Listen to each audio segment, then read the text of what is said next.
All right, guys, it is time to do a blueberry update.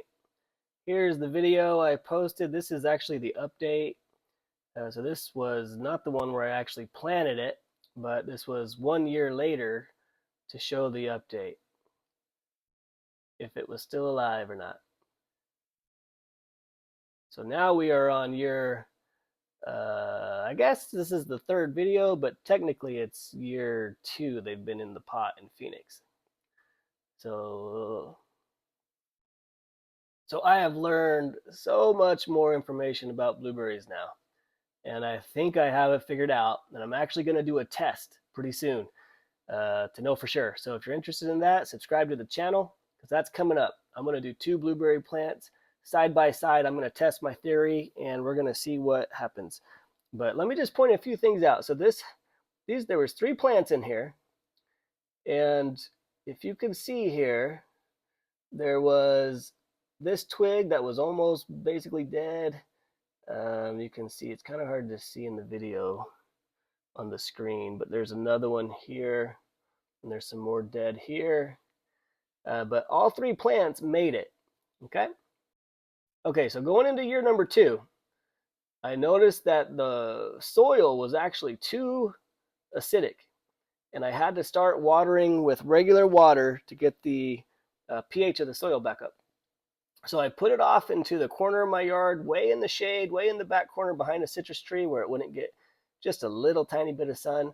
And I put it on a system that's made for pots to spray inside the pot every day, so it got water every day. And then I kind of didn't look at it till the end of summer. Now, when I pulled that plant out, 2 of the plants were dead, and there was only 1 left. And it was barely hanging on for dear life. It had tons of dieback. There was no new growth. All the leaves on there were yellow and chlorotic. It was just nasty looking. And so you're probably wondering what the heck, what is going on? And I was too. If you're like me, when you want to, plant something and grow something that you don't have a lot of information about, first I went out and I bought a blueberry and I killed it within probably like 8 weeks. And then the next time, a couple years later, I said, I'm going to really try to figure this out. I did a bunch of research. And I got on all the YouTube channels I could find. I got on websites that sell blueberries, trying to figure out what to do to keep these things alive. I knew it would be tough in Phoenix, but I wanted to try it. Okay, so what I ended up doing was going to this website right here. I actually like Dave Wilson. They're pretty good. I mean, I guess they're not great, but they're not bad. I don't have anything against them. But let's go ahead and fast forward here. How to grow blueberries in containers. Sounds like what I'm doing. All right, fast forward. Okay, guys, I want to grow some blueberries. What am I going to use for my potting soil? Teach me your ways. First component, a good organic type potting soil. And this has some sand, it has some pumice, it has some perlite and some organic material. The next component, good old-fashioned peat moss. Just sphagnum peat moss? Regular ground sphagnum peat moss. And then the third component is a finely ground bark, an orchid bark or a pathway type bark like small. Okay, guys, so we've got organic potting soil, just anything you can buy off the shelf, organic potting soil for containers. And then you've got peat moss, and then the third component was orchid bark. Okay, so the peat moss and the orchid bark are going to bring your pH down, and the bark is going to give you the drainage that you supposedly want. All right, so what did I do? So I drove all over town, and I was able to find one nursery that had orchid bark, and I picked up a bag. So I got my drainage and I got my low pH down, and then I used some potting soil. I didn't use this particular brand, but I had some. And then I had peat moss, and I mixed the soil just like they said, 1/3, 1/3, 1/3. And what happened? Let's go take a look at it. Okay, here it is. And as you can see, it looks pretty good, but there is only 1 plant. And there used to be 3. And like I said, this one was hanging on for dear life. I mean, it was basically dead. I considered throwing it out. But look at it now. What happened? Look at this new growth. Look at this. I mean, this thing is beautiful. It's just barely starting to come back to life. And I would say this thing looks great. So what happened? What happened was I pulled those 2 dead ones out and I manipulated the root ball, and I saw that there was a bunch of dead sludge in that pot. And it was nasty, and it smelled nasty, and it was slimy, and it was gross. And I thought, man, how could you freaking grow in that nasty crap? It stinks so bad.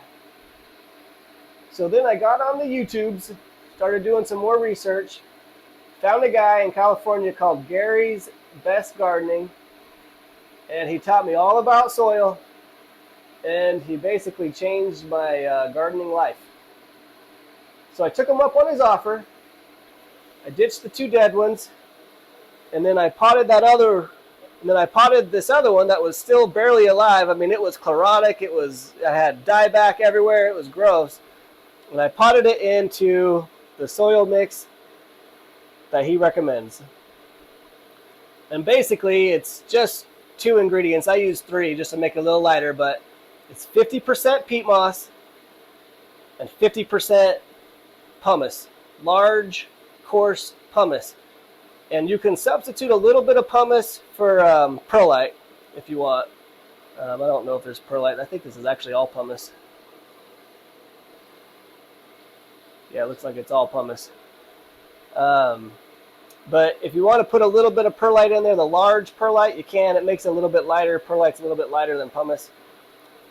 And you can't use all perlite. So if you say you're just going to ditch the pumice and just go with the perlite with the peat moss, the perlite actually floats up. So if you put too much perlite in there, it all ends up at the top. So you have to have quite a bit of pumice.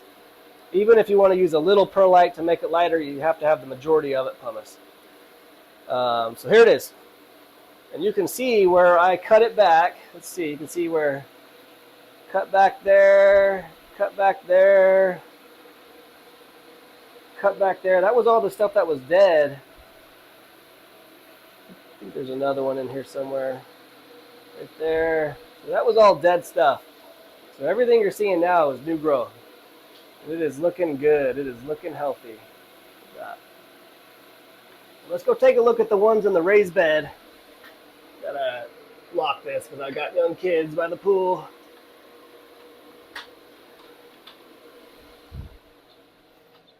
Pardon the mess. I just built my greenhouse, and here's all the leftover materials and stuff, and I haven't cleaned it up. So let's go take a look.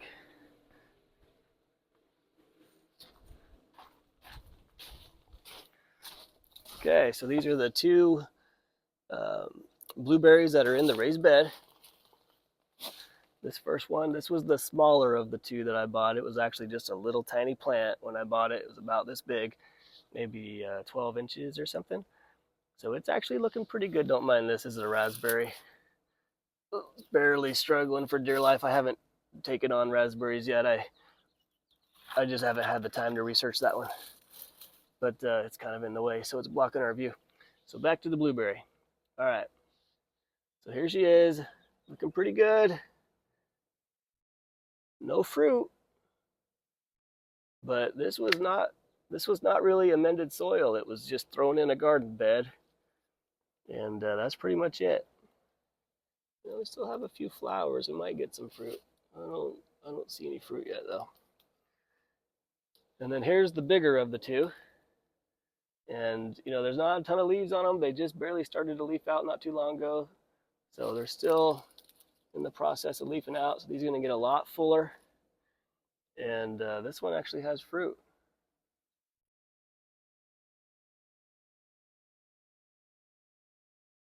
And people say you can't grow these in the ground.